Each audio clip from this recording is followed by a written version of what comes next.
You see my screen, Chris? Yep, sure can. All right, let's get going. All Good right. afternoon and good morning. Welcome to the Charlie Mike webinar series hosted by the National Veteran Small Business Coalition. We like to thank BAE Systems and Philips for making this webinar series possible. All right, today's webinar is 45 minutes and it's being recorded. The recording will be available on our YouTube channel on Monday. If you need a link to our YouTube channel, please send me an email. We'll get that to you. After the presentation, if you have any questions, the mics will be open. And of course, I am Earl Morgan, Program Director for NVSBC. Thank you for joining us today for this special webinar. And I'd like to welcome my good friend, Jonathan Chris White. He's an attorney for Clark Hill PLC. He is focused on government procurement and relations, as well as corporate work. Chris routinely appears before the Government Accountability Office and the United States Court of Federal Claims in bid protest matters, as well as Board of Contract Appeals related to federal procurement contract disputes. The great part is Chris was commissioned in the United States Navy in 2006 as a surface warfare officer. He currently serves as an attorney at the Navy Reserve Regional Legal Service Office, Southeast, out of Orlando, Florida. He holds the rank of Lieutenant Colonel, and Chris received a Joint Service Commendation Medal, Navy and Marine Corps Commendation Medal, and a Navy Marine Corps Achievement Medal. Chris, thank you for joining us for Charlie Mike, and I will go ahead and give you the floor. Sounds good. Thank you very much, Earl. Okay. Hopefully you can all see my screen now, or see my presentation is better. Yes, we can. We can see it. Perfect. Quick clarification. Lieutenant Commander, not Lieutenant Colonel, as I'm Navy, but I appreciate that great introduction there, Earl. It was very gracious. I'm sorry, I'm Air Force. I can't help. I'm an Air Force guy. No, let's be in those odd ones out. It keeps people guessing. That's how we keep people paying attention to us, right? Right. Yeah. So as Earl mentioned, I spent a little while active duty before transitioning to the reserves and starting up in private practice. I'm excited to do my first Charlie Mike, as a big part of what I wanted to do with joining Clark Hill and working in our procurement practice is to find ways to help veteran-owned and service-disabled veteran-owned small businesses improve and grow. There's something to be said for working with smaller businesses where we can get to know the people who started the business, what their goals and what their dreams are, and also to help them navigate what can oftentimes be a cumbersome, confusing, and sometimes detrimental system of federal procurement if you're not aware of how to navigate it properly. Part of that, and significantly what we see, that falls under the changes clauses and how they relate to different contracts. So hopefully today I'll shed a little light behind the curtain as to what these clauses do, what they mean, and how people and companies can use them to their benefit as they secure contracts and as they make sure they get fully compensated under those contracts. So that's me again. I had to put that up there so I could see my smiling face for myself and break some ice for myself. We always like to put out a small quote, and so I pulled this directly from the FAR, which is kind of the root of what we're talking about today, which is if any change under this clause causes an increase or decrease in the contractor's cost of or time performance time required for the performance of any part of the work under this contract, whether or not changed by any such order, the contracting officer shall make an equitable adjustment and modify the contract in writing. So today we'll go through the listing of the various changes clauses under the FAR, discuss what constitutes a change to include directed changes, what is general scope, what is constructive changes, or what are, and what notice may be required, as well as how this affects the contractor between a change notice, REA, and eventually, hopefully not, but eventually a claim, as well as best practices for REAs and claims. So first up, these are the various change clauses under the FAR. And so what you'll want to notice is there's a good number of them. And with that, we want to ensure that people recognize that there are different types of contracts as well as different requirements under the FAR for that. Each of your contracts with the federal government should include specifically this clause, so you can know which one you fall under, and you can take a look at what that language means. In there, it should give you specifics as far as notice requirements and any reporting requirements for a change.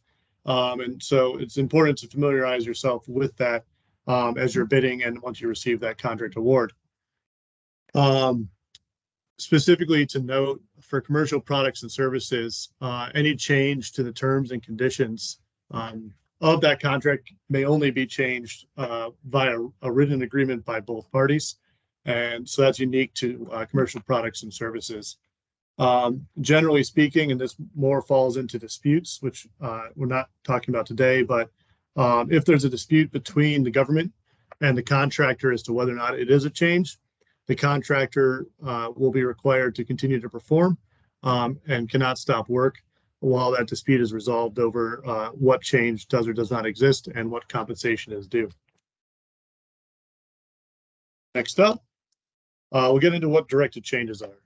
So there's bilateral changes, which everyone should be aware of. It's when a contracting officer reaches out and proposes a contract mod, and in there, the government will present what change it's looking to do and ask the contractor to provide the government with an estimated cost as far as actual increase in contract value, as well as the period of performance. Those rarely require any effort outside of presenting that estimate to the government, request for information related to that, and then the government's review and determination on what it does and does not want to execute of that estimate from the contractor. What we're here to specifically address today are those unilateral changes. Changes clauses allow for unilateral changes under the contract, as long as those are within the general scope. However, a unilateral change needs to be identified by the contractor when it's within that general scope, so that you can provide a notice of change and ensure that you are compensated for that change. Cardinal changes are not allowed, as those are deemed to be beyond the scope. Those cardinal changes are something that can be viewed as a breach of contract if the government attempts to make a cardinal change to the contract. Yeah. So what constitutes a general scope of, or constitutes the general scope of the contract? That's typically simply the time of performance, e.g., period of performance, hours per day you'll be working, days per week, holidays, etc. The specifications or drawings as applicable to your contract, description of the services that will be provided, or description of the work that you'll be performing or the end product you'll be delivering, as well as the place of performance. So the contractor needs to be very familiar with all these contract documents in there. They need to be familiar with what they're actually being asked to do, and that will ensure that that's familiar with those documents allows for quick and decisive identification of a change or proposed change, and then notice to the government. So nature of the work. This is specifically where are we going? There we go. This is specifically the type of work requested. And so you'll want to identify, is it essentially the same as the type of work that was originally requested. Think of if you're being asked to build a car, and initially you're asked to put in round headlights, but they change it to square headlights. That is essentially the same as the type of work that was originally bargained for. And so in there, it would still could be a change if you're talking about a increase in cost based on parts or materials for that, as well as, if you're being asked to change it from a diesel engine to a petrol engine, change the color of a car. Those are all essentially the same as what you've been asked to do originally. However, what would not be essentially the same is if you're being asked to put wings on the car, change from a gas car to an electric vehicle, or changing a regular car truck into a semi or some other specialty vehicle. And so those are some examples or simple examples of what might constitute outside of essentially the same as what was originally bargained for. You'll want to determine whether or not, and this can be done through conversation with the government, but it's still part of a notice, whether the parties had reasonably contemplated the work requested when the contract was signed. Would the work requested be discovered as a result of the contractor's duty to inquire?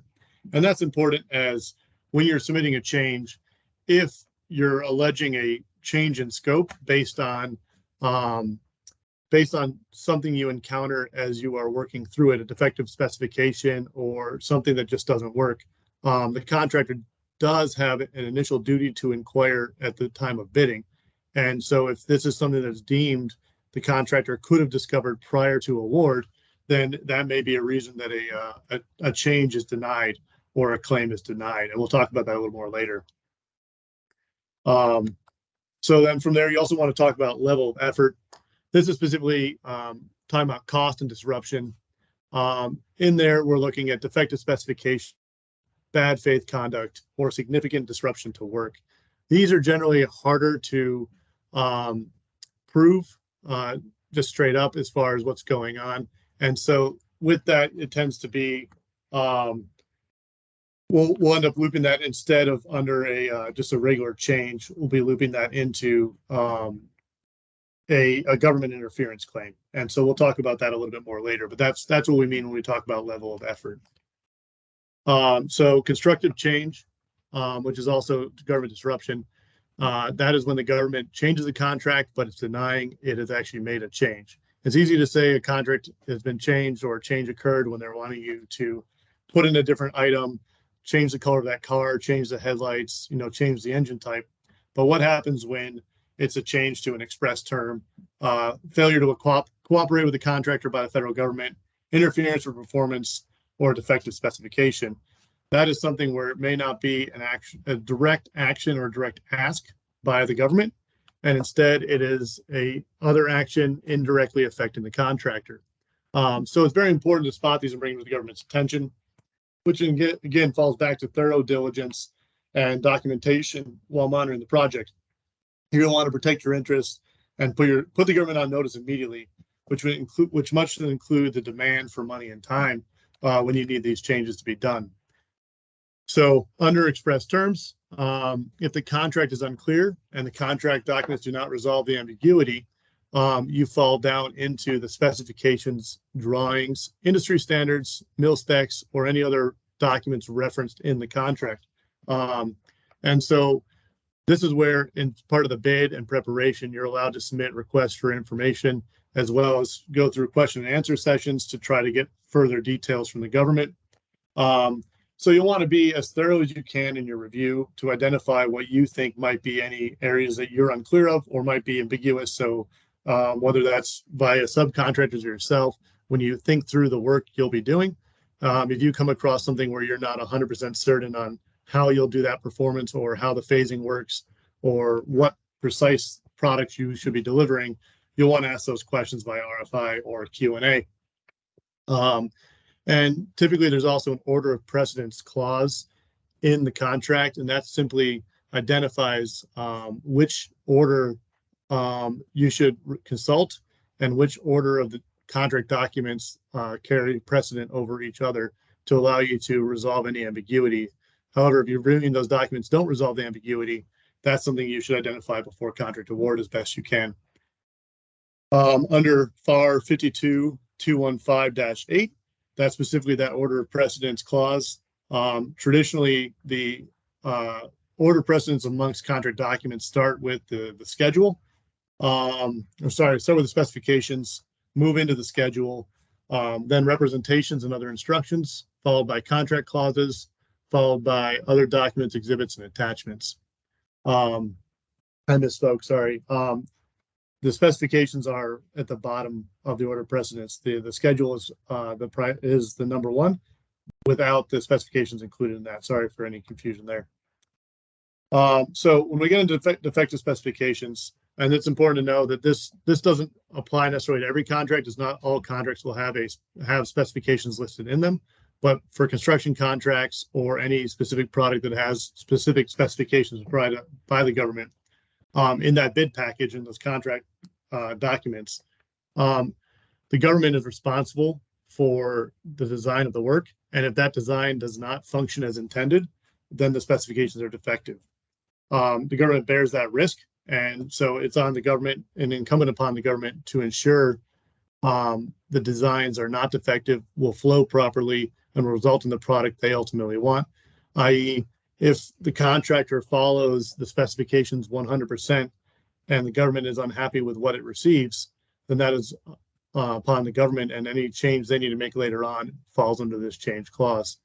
But as bullet point 3 or sub bullet point 3 will show, this requires the contractor to do its diligence up front, as if the contractor went through all the specifications, the designs, the contract documents, and knew a problem would arise, but did not speak up, that will fall back on the contractor and can be a defense raised by the government should you ask for more money or time. And so one thing to know at this last bullet point here is, as a contractor, if you did not know about a defective design prior to bidding, and we've seen this where a contractor goes to start tearing up flooring or moving something, and that reveals a defective design or a change in environment or some other change, or as the contractor starts assembling different parts of a component and discovers they will not work as intended, the contractor is allowed to propose changes to resolve the defective specification. Prior to acting upon any proposed change, you'll want to make sure you notify the government in writing and get their permission to make that change. This can draw an increased benefit to the contractor, as there's a potential to receive a share of any savings based on the contractor's proposed change under the value engineering clause. So this is something that incentivizes contractors to come up with its own creative solutions and try to save the government money by a portion of that saved money provided to the contractor, despite it not being a specific cost. So we also commonly see government interference. This is when any government action interferes or interpedes with the contractor's ability to perform the contract. This can include anything that happens under design or performance specs. In construction projects, you have phasing plans. In other projects, you have access to facilities, access to materials, access to equipment, access to personnel. If the government is not providing you with that, then that is interference. As anytime the contractor is waiting on the government to provide it something, or having to wait on the government to resolve a deficiency, it's interference, and the contractor is entitled to reimbursement for that time and any cost incurred with that. As mentioned, for construction contracts, we're talking about costs for standing up equipment, standing up personnel. If you end up needing to shut down due to weather, if you end up needing to shut down and demobilize, those demobilization and remobilization costs can fall under this as well. If you're paying people hourly or daily, and you're waiting on the government to give you access to a facility or access to information or equipment, and they're standing by and you're still paying them, that increases your cost beyond your bid. These are all things that you can request via that change under a government interference claim. It also happens if the government oversteps its authority and presents a demand to the contractor it's not required to do. This comes in if you're talking about over inspection by the government. If they keep coming in and wanting to inspect everything outside of the inspections that were included in the contract documents, this can delay work. With that, it also not only delay and disrupt work, but it can cause constant small changes and tweaks to the work that's being done. And that's not something that is necessarily envisioned in the contract. And so those costs can be requested under a change by the contractor as well. And we also find this where the government's slow or fails to respond. So if the contractor proposes, a resolution to an issue that's encountered, or if the government proposes its change mod and the contractor's provided pricing, and then the government drags its feet on approving that pricing and approving the work, meanwhile the contractor can't continue working until it gets that approval, those are all delays and costs that the contractor is incurring, and the contractor can request from the government. So lessons learned from this are only the contracting officer is authorized and given the authority to make a change to the contract. They can delegate that authority to some extent However, that delegation needs to be provided in writing and should be provided to you as a contractor in writing. And so with that, if the contracting officer's technical representative or a contracting specialist gives you instructions that deviate from the contract documents, you should not just quietly follow along with those. We find that contractors, especially small businesses, are inclined to want to go along with those instructions to prove that they're, eager and happy to accommodate and facilitate. But in doing so, that can be deemed as, voluntarily doing the work and not expecting reimbursement. Instead, there's nothing wrong with agreeing to do the work to the contracting officer's technical representative or the contracting specialist, and then follow up that request and that agreement with written confirmation with the contracting officer. That can be a memo, that can be an email stating we spoke with such and such on this day at this time. They've requested we do X, Y, and Z. And as a result, we're going to incur this cost or this, and we need this additional time.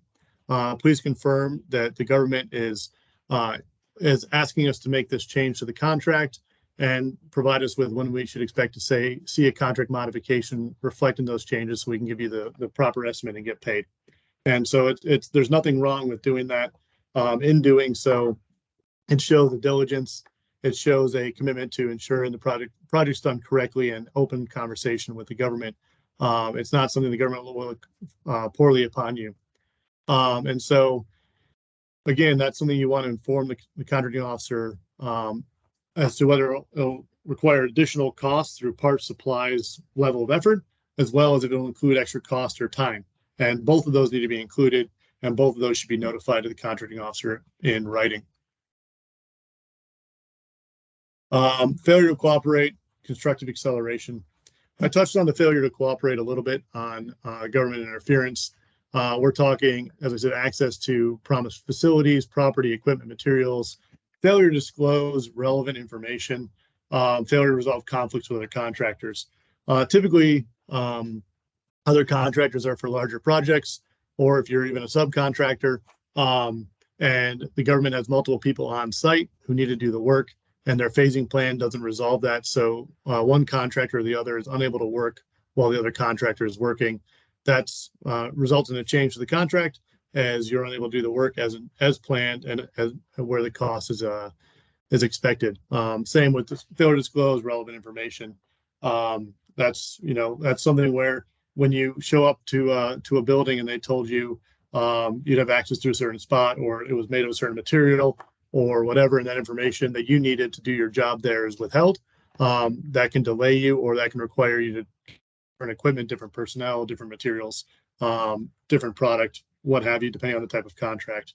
If you're doing a security contract and they fail to disclose what sort of information or credentials you'd need to get into a facility, and so your contractors don't have them, so you need to hire someone different on short notice, that can be failure to disclose relevant information as well. And then constructive acceleration. This typically occurs and the government, as part of a change mod to the contract, approves the work, approves the increased cost based on material, equipment, etc., but denies the expansion of the period performance. Therefore, the contractor is expected to do extra work without given the time they need. That's a constructive acceleration. With that can result in the contractor needing additional people, additional equipment, working longer hours. All of those are changes. All of those have costs associated with them, and we can make a claim for constructive acceleration. So generally, constructive acceleration can occur in conjunction with a change. The time it may not happen is if the government chooses to terminate the contract early. This could mean that they originally wanted 10,000 parts. Instead, they only want 8,000, but you've already ramped up to do it. This could mean that they decide they want you to finish early. This could mean any nature of when the contract is ending earlier, or the contractor is being forced to conclude before the total period of performance. And those can all incur costs, whether it's a different demobilization, producing faster, working longer, et cetera. Those are all claims that we can look at. Looking at my notes real quick, I think we're good there. So these are all areas where a claim can be based and a claim can be formed. And so, and all of these require detailed notes of what's going on by the contractor to support its claim. Which is a good segue to my document slide. So the biggest thing we've noticed with our clients when we're trying to do this is documentation can really make or break a claim. There are ways to get around it, but the more documentation you have externally and internally, the better off you'll be in forming this claim. As I put in here, so you want to notify the contracting officer as soon as reasonably possible that a change has occurred. Each FAR clause has a different timeline, and a contract can have a different timeline of when these changes must be presented to the contracting officer, whether that's a week, 10 days, 20 days, 30 days, or just as quickly as reasonably practicable. And so you'll want to be fully aware of that, and you'll want to make sure you submit your claim within that time to ensure you're eligible for full reimbursement. And by submitting that claim, initially what you'll do is you'll submit a notice of claim. That is simply a letter informing the government that you believe a change has occurred, why you believe that change has occurred, what you've done based on that change or what you'll be required to do based on that change, what costs you'll incur, whether those are actual money costs or whether those are time costs or both. And let them know that, you know, you would like to see a contract modification come in, allowing you to bid your estimate for them to review and add to the contract. If they do not respond to that change notice with a contract mod, that's where we step into a request for equitable adjustment, which is the next administrative phase for how to possibly get reimbursed for those changes. And so, and we'll talk about the REA a little bit later. Internally, your internal documentations can be just as important, if not more important, than your external documentation. Of course, you need to notify the contracting officer within the time constraint, but what you'll want to make sure you're doing, your internal documentation can end up being the record before the court or a board that's deciding whether or not to pay out your claim. And so you want to record all government action related to the change. And so this is any time that a member of the government's team mentions to you doing something different, modifying, extending, delaying, stopping work, you'll want to make sure you document that. You'll want to make sure you document that, not just that they talk to you, but then you notify the contracting officer that was requested of you, and proof that you presented to them that would incur a cost and that you believe that was a change to the contract. You want to do that promptly. You want to be complete and precise in all your records. We're talking about you want specific items about every individual item that has any cost or any delay, direct, indirect costs, anything you see coming out of your bottom line is what you want to ensure you're documenting. And then any internal actions required as a response to that change, whether you had to hire new people, whether you had to extend shifts, extend days, if you had to, redo designs, redo specifications, order more materials, it can literally anything you had to do to try to accommodate that request. You want to make sure you documented when you did it, what you did, how much it cost, how long it took, everything. I don't mean to be kicking a dead horse on this, but this is really the meat and potatoes of how you get your claim paid, is by proving that you did incur costs and you were quote unquote harmed based on this change. What you really don't want to do is overlook indirect effects of a change. This can include if you had to pull people up off other projects, if you had additional administrative costs of a manager hiring a second manager to do calculations, to draw documents, to oversee projects. You should not deem any change to be too insignificant or inconsequential to present. You want to put them all down on paper and let the government try to negotiate or discuss why they don't believe you should be reimbursed for that. But you don't want to take it out of the running on your own and eliminate your ability to possibly claim that later on by not including it. You should certainly not assume that the government does not want to get free stuff. People still have their fitness reports and they still have their promotions to consider. And the more work they can get done at the best cost, the better it looks for them. So if a contractor is willing to give them free stuff, government is not above accepting those free things. However, it's not like they will try to be underhanded about it, but they will push back and they will try to make constant and consistent arguments that something was included in the original scope and therefore it was not a change. And so it's important for you to be able to prove them wrong as far as what is or is not quote unquote free stuff and what you should or should not have been doing for free. And ultimately, to avoid a False Claims Act claim by the government back, ensure you're not estimating costs to allow room to negotiate later. There was I guess I wouldn't say famous because it's a small niche world, but a case where a contractor bid on a project and they were significantly lower than all the other bidders, and they won. And then they immediately put in a claim for needing more money. And basically for the same difference it was between them and the next lowest bidder. And when they took that to court and their first witness for the contractor was on the stand and was asked why they asked for a certain amount of money, the contractor's representative shrugged and said, "Oh, that was to start the negotiations. It's a lower value than that." And the judge immediately stopped the hearing, and the government pursued a False Claims Act, which resulted in what are called treble damages, or 3 times the damage of what was falsely claimed and was not able to be supported by the contractor. And so they ended up losing tenfold through that false claim action against them what they were even asking for in the original contract, as well as the contract modification. So they ended up walking away a significant loser based on that estimate that they used as a negotiation tactic. So you don't want to negotiate. You want to be able to support with documents precisely what you're asking for in money and in time. And that's easy to do through documentation throughout the project, as well as through your estimate. I mean, it is an estimating process. As long as you have invoices for the work, that's fine. We mean just don't back a napkin, put a guess out there by estimate. And that leads to an REA. If the change notice doesn't prompt a change mod to the contract, you should or can submit an REA. You're not forced to, but that's your next step. These REAs are requests for equitable adjustment. They require factual and legal support for why the equitable adjustment is requested.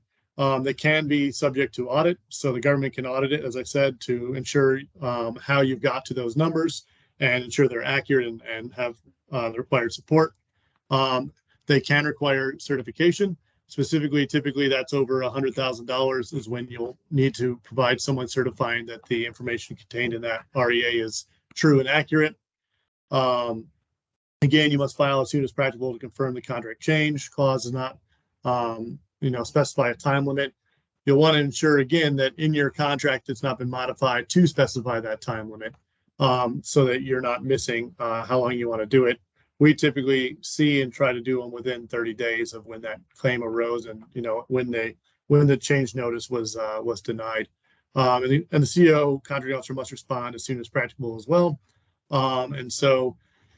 The good thing about an REA versus an actual claim is the costs associated with preparing and submitting the REA are recoverable as contract administrative costs. So if you hire an attorney and we go through the paperwork and we draft this REA for you, and if we draft the change notice for you, and you are ultimately granted your cost, the change in your claim under this REA, you'll also be reimbursed for those administrative costs or our legal fees in preparing the REA. However, when those transfer into any work that's in preparation for any litigation, those costs are no longer considered administrative costs, and that's where it ties into the actual claim. And so if your REA is denied and you receive a contracting officer's final decision, the contractor can then file a claim. These claims can be filed with the various boards of contract appeals. They can be filed with a court of federal claims as well. And so again, factual legal support, subject to audit and certification. Claims are some certain and require those certifications when they're greater than 100K. They must be filed within 6 years of accrual of the claim. That starts tolling based on when you receive a final decision or a deemed denial. A deemed denial means you were not denied by the contracting officer, but they have refused to respond to you. So based on 60 days going by with no response from the contracting officer, you've deemed your REA denied, and then your time starts tolling for your actual filing of a claim. That's 60 days if it's less than 100K. If it's greater than 100K, the CEO can have more than 60 days, but must first notify the contractor prior to that 60-day mark that they're going to take longer than 60 days. And that helps factor into that deemed denial, where you can then ask them how much longer they need. They should already have told you that. And you can send a follow-up letter informing them that if you don't hear back by X day, you'll view it as a deemed denial and present a claim in Court of Federal Claims or the various boards of contract appeals. Again, the costs associated with preparing and filing the claim itself are not recoverable. This is why we typically recommend you do an REA first, as the attorney can prepare that REA and have that be administrative costs. And the REA should include the vast majority of the information you'll need for your claim to help minimize the actual costs with preparing and filing your claim, which were not directly reimbursable, but you have a potential to receive them under Equal Access to Justice Act or some other mechanisms. It's just not a guarantee that those legal costs will be reimbursed. And filing a claim can be significantly more expensive in just prolonged litigation than it is for an REA itself. With that, I would like to say thank you for listening to me speak for the last 30 some odd minutes. And I'd like to open up the floor to our brave attendee, Fernando, for any questions you might have. I'm putting you on the spot a little bit, Fernando, because you're the one I see in here. Let's put him on let's put him on the spot. Let's see if you have any questions. No pressure if you don't. I like to believe I'm a great presenter who thinks of everything someone could possibly ask me. / it's a lot of information. I'm not going to steal too much of Earl's thunder, but this will be posted online later for viewing. And my contact information was on slide 1, which I'll go back to now. So if you do have any questions later on, Fernando, or anyone out in the ether watching this in the future, please don't hesitate to give me a call or shoot me an email.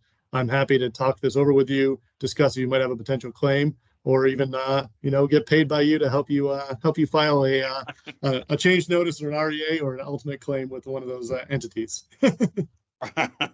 Awesome. So of course, everybody who's watching on demand, please, you have Chris's information. So did Fernando just leave us? I think he just left us. I think he's like, I'm not going to ask any questions, so I'm going to leave. Well, hopefully he enjoyed it. He just was that edified. He didn't have anything to ask. All joking aside, I mean it. I'm passionate about helping people, and so if you have simple questions here, reach out free of charge to talk it over with you. I want to make sure that you contractors are put in the right spot to make sure they're being fairly paid for their hard work. And in small businesses, I know margins are thin and times are tough, and we've had to help out a lot of people with those issues based on COVID shutdowns, new requirements, etc., that they had no way of foreseeing it. So please don't hesitate to reach out, and I'll try to point you in the right direction as best I can.